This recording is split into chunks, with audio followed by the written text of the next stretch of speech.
Hello welcome दोस्तों, आज हम एक्सप्लेनेशन करेंगे नई रिलीज मूवी जेलर। ये एक ब्लॉकबस्टर हिट है। इस मूवी में आपको रजनीकांत अन्ना लीड रोल में दिखेंगे। इसी के साथ साथ साउथ के बहुत बड़े बड़े एक्टर्स के कैमियो भी इधर है। तो ज्यादा देर न करके चलिए शुरू करते हैं एक्सप्लेनेशन। मूवी के शुरुआत में हम देखते हैं एक मंदिर से पुरानी मूर्तियाँ चोरी हो गई है। उसके बदले उधर नकली मूर्तियाँ रखा गया है और पुलिस बोलता है जो है वैसे ही छोड़ दो, मुझे और इन्वेस्टिगेशन में नहीं पड़ना है। अगर गाँव वालों को भी पता चला तो हंगामा हो जाएगा। फिर हम 3 आदमियों को एसिड टैंक के ऊपर लटकते हुए देखते हैं। उन्होंने असलियत में छोटी एक मूर्ति बेच दी थी, पर वो पुरानी मूर्तियों का रैकेट वर्मा चलाता है। वो बेरहम तो है ही है, इसके साथ साथ थोड़ा पागल किस्म का भी है। उसको कुछ भी कभी भी मन में आए वो कर देता है। वो बोलता है 40 साल से मैं ये धंधा कर रहा हूँ, पैसे चाहिए होता तो मुझसे मांग लिए होते, पर बेटा तूने चोरी किया है। और जोर जोर से हंसता है। वो 3 लोगों को बहुत बुरी तरीके से मार के उस एसिड टैंक में डाल देता है। उसी के साथ उसका पागल दोस्त पंड्या भी होता है, जो कि उसी की तरह ही संकी था। फिर हम मुत्तू टाइगर उस जेलर के परिवार को देखते हैं, जहाँ पर उसकी वाइफ, बेटा, बहू और उसकी छोटी सी पोता ऋत्विक रहता है। वो अपने पोते से बहुत क्लोज है। वो हर टाइम उसके साथ खेलता है, मानो उसके साथ वो बच्चा बन चुका है। और मुत्तू बहुत शांत स्वभाव का है, लड़ाई झगड़ा बिल्कुल पसंद नहीं करता। फिलहाल ये कहानी तो वो अपने फैमिली को बता के रखा था। वो जब अपने पोते से खेल रहा था, एक आदमी उसको गेट की तरफ बुला के गन दिखा के बोलता है तेरे बेटे को बहुत बोला था इस मूर्ति केस की इन्वेस्टिगेशन ना करे, अब हो गया ना पंगा, ऊपर से ऑर्डर है तुझको ले जाने के लिए। मुत्तू तब अपनी फैमिली की सोच के चुपचाप उसके साथ चला जाता है। दूसरी तरफ उसका बेटा करण एक ढाबे में जाता है और वर्मा के आदमी नीलेश उससे बोलता है सर मालूम आपको इधर क्यों बुलाया गया है? ये मूर्ति का जो केस है ना वो सब छोड़ दो, नहीं तो फैमिली के साथ साथ आप भी गायब हो जाओगे। तब करण पूछता है इधर मेरी फैमिली कहाँ से आ गया? तब नीलेश बोलता है हाँ आपके पापा को अभी फोन करता हूँ। उसके फोन करने से पहले ही मुत्तू का कॉल आ जाता है और वो बोलता है आपने जो लोग भेजे थे सर वो तो अभी सो रहे हैं, मैं क्या अभी घर चला जाऊँ? करण तब बोलता है तूने गलती कर दी,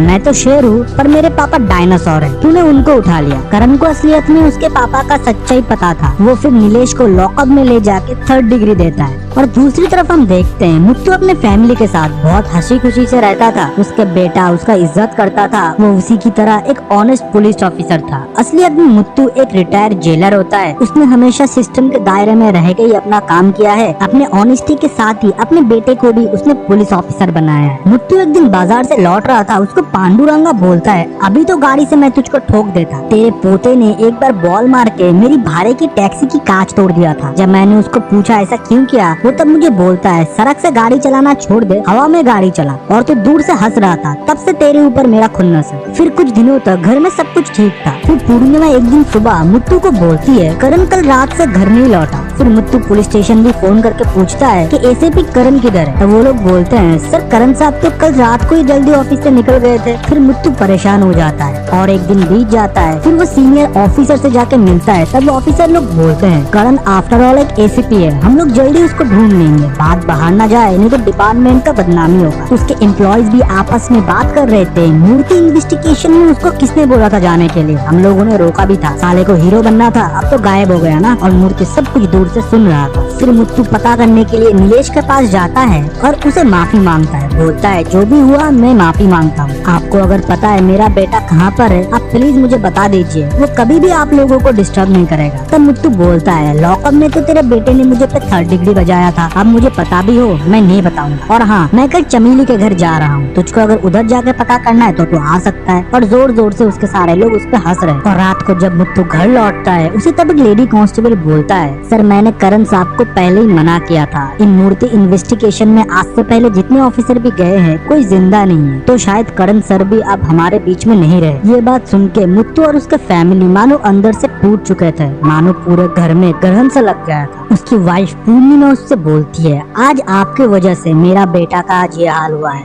लाइफ में बहुत सारे जगह कॉम्प्रोमाइज भी करना होता है। आपने अगर आपके बेटे को ये बात सिखाया होता तो हो सकता है वो आज हमारे बीच जिंदा होता। मुत्तू बहुत सोचता है। फिर हम देखते हैं मुत्तू का कुछ अलग रूप, मानो शेर शिकार करने से पहले तैयार हो रहा है। और वो बाहर निकलता है और रास्ते में उसको पांडु मिलता है और पांडु उसको फिर से धमकी देता है, तुझे मैं एक दिन जरूर ठोक दूंगा। तब मुत्तु बोलता है, आज मैं चमेली से मिलने के लिए जा रहा हूँ, तुम अगर मेरे साथ आना चाहो तो आ सकते हो। पांडु का क्या है, लड़की का नाम सुनते ही उसको लिफ्ट देने के लिए भी वो रेडी हो गया। फिर हम रूम में नीलेश को देखते हैं, जिसको कोई एक वॉइस नोट भेजा था, सर वर्मा ने एसीपी को किडनैप कर लिया है, उसके वजह से पुलिस इधर प्रॉब्लम कर रही है, हमसे पूछताछ किया जा रहा है। तब नीलेश बोलता है, ये सारी बात तू फोन पे मत कर, मुझे मेरा जान प्यारा है और मैं वर्मा का वफादार कुत्ता हूँ। वो जब ये सब बात कर रहा था, उसके पीछे जेलर खड़ा हुआ था। वो उसको मार के लाश को एक बस्ते में भर के निकल जाता है और बाहर जाके पांडु को बोलता है, इसके अंदर कचरा है, तुम मेरा मदद करो, पानी में इसको फेंकना है। पांडु फिर नीलेश का मदद करता है और उस बॉडी को पानी में फेंक देता है। कार में बैठ के जब वो अपना हाथ देखता है, उसमें खून लगा था। तब जेलर उसको सच्चाई बता के बोलता है, अब तो तू भी फंस गया ना, अब तुझे मेरा साथ देना पड़ेगा। फिर हम देखते हैं ऋत्विक को स्कूल छोड़ने के लिए मुत्तु गया था और आइसक्रीम की दुकान से वो लोग आइसक्रीम ले रहे थे। तभी अचानक ऑटो से एक आदमी चाकू लेके आता है और ऋत्विक के गले के तरफ मारता है, पर कैसे भी मुत्तु उसको बचा लेता है। तभी उसे वर्मा कॉल करके बोलता है, नीलेश को तूने मार के क्या सोचा, तू बच जाएगा, तेरे पूरे परिवार का इतना टुकड़ा करूंगा कि पूरे बॉडी पार्ट समेटने में 10 दिन लग जाएंगे। फिर मुत्तु रात में दारू पीने के लिए चला जाता है और उधर वो ऑटो वाला आदमी भी था। वो लोग मुत्तु का पीछा करता है और उसका पीछा करते करते आदमी मुत्तु को मारने ही वाला था। मुत्तु तब गाड़ी से एक बड़ा स्वाड निकालता है और उसका गला धड़ से अलग कर देता है। उसका साथी ये सब कुछ देखकर पैंट में ही मूत देता है और मुत्तु उर्फ जेलर उसे भी उधर मार देता है। फिर अगले दिन वो पूर्णिमा से बोलता है, मुझे करण के जाने के बाद रात में नींद नहीं आता, डरा डरा मैं रहता हूँ, अच्छा है तुम मुझे एक साइकियाट्रिस्ट के पास लेके चलो। फिर डॉक्टर जब उसे देखने के लिए अकेले रूम में रहने को बोलता है, तब मुत्तु बोलता है, मुझे असलियत में सर कुछ मर्डर करने के लिए जाना है, आप कुछ दिनों के लिए मेरी फैमिली का ख्याल रख सकते हो, कुछ नहीं एक छोटा सा कमरा उन लोगों को दे दो। ये बात सुन के डॉक्टर बौखला जाता है और तब मुत्तु बोलता है, मेरी फैमिली को जस्ट बोल देना, कभी कभी जस्ट मुत्तु वायलेंट हो जाएगा और कभी कभी एकदम से चुप, बस उनको लगे कि मैं मेंटली थोड़ा बीमार हूँ। इधर गुरु एक आदमी को बोलता है, ये गाड़ी एसीपी की फैमिली का है, लास्ट लोकेशन इनका पता करो। असलियत में गुरु भी वर्मा के लिए काम करता है। फिर जेलर और पांडु बेंगलोर जा रहे थे, तब उसे पूर्णिमा कॉल करती है। तब जेलर बोलता है कि मुझे डॉक्टर साहब ने थोड़ा टहलने के लिए बोला है, इसलिए मैं और मेरा दोस्त पांडु बेंगलोर जा रहे हैं। और पूर्णिमा तब पांडु को बोलता है, इनका ख्याल रखना, ये थोड़ा मानसिक बीमार है। तब पांडु बोलता है, हाँ इनके वजह से मैं फंसा हुआ हूँ, पर वो फोन में नहीं मनी मन बोलता है। फिर जेलर बेंगलोर विक्रम के घर आता है, वो और कोई नहीं बेंगलोर का जाना माना डॉन है। वो मुत्तु को देखते ही सर करके बुलाता है और मुत्तु से बोलता है, सर आप नहीं होते तो आज मैं इस रास्ते पे नहीं आता, आपने मेरी सजा को कम करवाया, आपका मैं बहुत शुक्रगुजार हूँ। असलियत में मुत्तु उस जेलर ने उसका सजा कम करवाया था, क्योंकि उसका बिहेवियर जेल में बहुत अच्छा था और वो मुत्तु को अपने साथ ले जाने के लिए 5 शार्प शूटर कम पहलवान देता है और एक छोटा पैकेट बड़ा धमाका उसके साथ भेज देता है। फिर जेलर एक खाने की दुकान पे जाता है और एक लड़के से बोलता है, वॉइस नोट में बोला था ना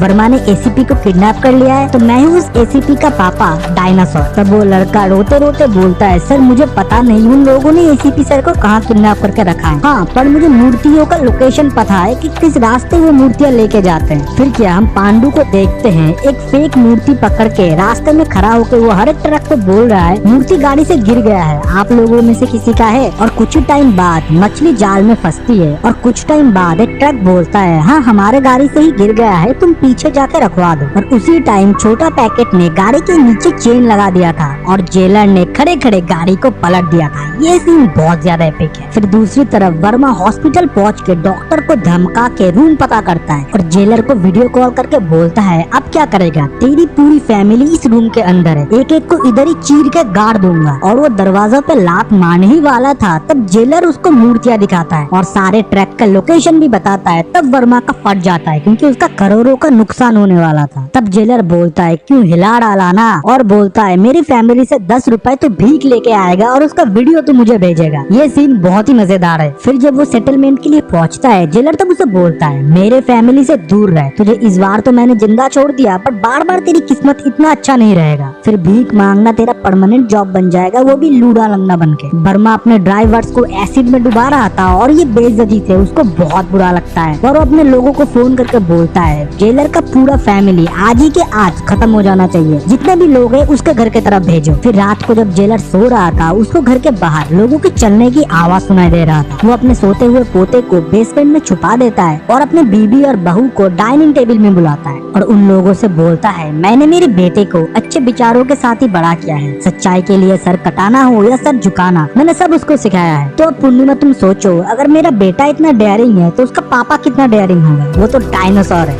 अब इस घर के अंदर जो भी होगा उनको सिर्फ इग्नोर करना। ये तो सिर्फ एक टेलर है, पूरी पिक्चर तो आगे बाकी है। फिर घर के अंदर एक के बाद एक गुंडे आते हैं पर स्नाइपर्स उनको मार गिराते हैं। ये फाइट सीन बहुत ही ब्रूटल है, आपको देखने में बहुत मजा आएगा। कुछ लोग तो इनको स्किप भी कर जाएंगे। फिर अगले दिन छोटा पैकेट घर साफ करा रहा था और दूसरी तरफ हम शेर खान को देखते हैं जो कि बम बना के अपनी ही जमीन पे टेस्ट कर रहा था। तब उसे वर्मा कॉल करके बोलता है, कैसे लोग भिजवाए तूने? शेर खान साला सब मर गए। तब शेर खान बोलता है, तुमने नहीं बताया कि तुमने जेलर के घर भिजवाना है, तो मैं भिजवाता ही नहीं। तब वर्मा बोलता है, तुझसे अगर नहीं होगा तो बोल दे, पंजाब से मैं रफी भाई को कॉल करता हूँ। शेखर बोलता है, कॉल कर ले, बट वो फोन नहीं उठाएगा। और वैसे ही होता है, रफी फोन नहीं उठाता। तब वर्मा को भी पता लगता है ये जेलर रंगबाजों का भी रंगबाज है। तब उसे शेर खान कहानी सुनाता है, आज से बहुत साल पहले जब जेल में बहुत लड़ाई हो रहा था, तब अचानक से साइरन बजता है और जेलर आने का टाइम हो जाता है। उनका नाम सुनते ही सारे कैदी थर थर कांपते थे। वो जेलर नहीं, साक्षात यमराज थे। जो उनके लिए अच्छा है उसके लिए तो बहुत अच्छा है। अगर उनको कोई उंगली करता है वो उंगलियों को उधर घुसा देंगे जहाँ पर से वो निकाल भी नहीं सकता।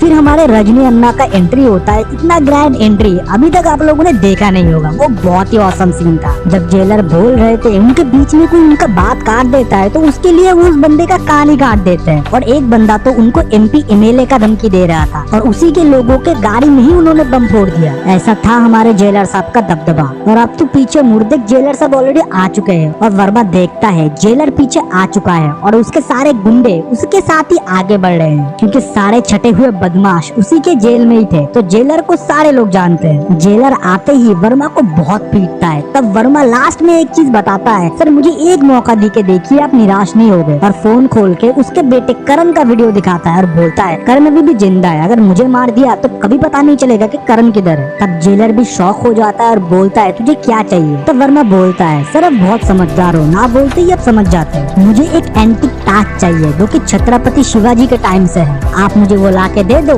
अपने बेटे को लेके जाओ, फिर मैं देश ही छोड़ दूंगा। तुम्हें पता है मैं इधर रहा, आप मुझे जरूर मार दोगे। जेलर ना चाहते हुए भी उसके साथ उसको ये डील करना पड़ा। फिर जेलर अपने दोस्त से सारा डिटेल पता करता है और उसको पता चलता है कि मंदिर के ट्रस्टीज के पास ही सिर्फ परमिशन होता है मंदिर के अंदर जाने का, और CM और प्राइम मिनिस्टर के पास। उसमें से एक मोहन भी था जिसको पांडु जानता था। तब जेलर के दोस्त बोलते हैं कि असलियत में उसके पूर्वजों का ये जमीन है, इसलिए उसको ट्रस्टी बनाना पड़ा। और मोहन के बारे में बता दो, उसको फिल्म का बहुत ज्यादा शौक है। खुद को वो बहुत बड़ा हीरो मानता है, खुद के पैसे से ही वो शूटिंग करता है। तब जेलर वर्मा को कॉल करके कुछ टाइम मांगता है, पर वर्मा बोलता है, तुम्हारे साथ मेरे 2 आदमी हर टाइम रहेंगे, तुम्हारे हर प्लान वो मुझे बताएंगे। फिर प्लान बनाना चालू होता है। तब छोटा पैकेट बोलता है, मोहन इस लड़की से प्यार करता है, ये भी एक हीरोइन बनना चाहती है। मोहन थोड़ा शर्मीला है, इसलिए गिफ्ट वो डायरेक्टर साहब को देता है, पर डायरेक्टर साहब अपने ही नाम से वो गिफ्ट हीरोइन को दे देती है और हीरोइन समझती है कि डायरेक्टर साहब ने उसको गिफ्ट किया है। ये लव ट्रायंगल है इन लोगों के बीच। फिर शूट लोकेशन पे उस पॉपुलर गाने का कुछ सीन हम लोग देखते हैं और वैनिटी वैन में मोहन एक अंगूठी डायरेक्टर साहब को देके बोलता है उनको दे देना, और डायरेक्टर साहब अपने नाम से ही उसको बेच देता है। फिर जेलर डायरेक्टर को किडनैप करके बुलाता है और बोलता है, मोहन को मैं सारी बात बता दूं, तुम हीरोइन के साथ जो जो कर रहे हो उसके पैसे से। डायरेक्टर बोलता है, सर मैं सड़क पे आ जाऊंगा और मोहन मुझे मार देगा। फिर जेलर बोलता है, तो मैं जो बोलूंगा वो तुमको करना पड़ेगा, मुझे मंदिर के अंदर शूटिंग करते हुए मोहन के कुछ फुटेज चाहिए। फिर डायरेक्टर मोहन से बोल के मंदिर के अंदर जाने का परमिशन कराता है और मंदिर के अंदर ही हम देखते हैं वो पुरानी ताज। शूटिंग क्रू के मेंबर के अंदर छुप के ही गुरु और पांड्या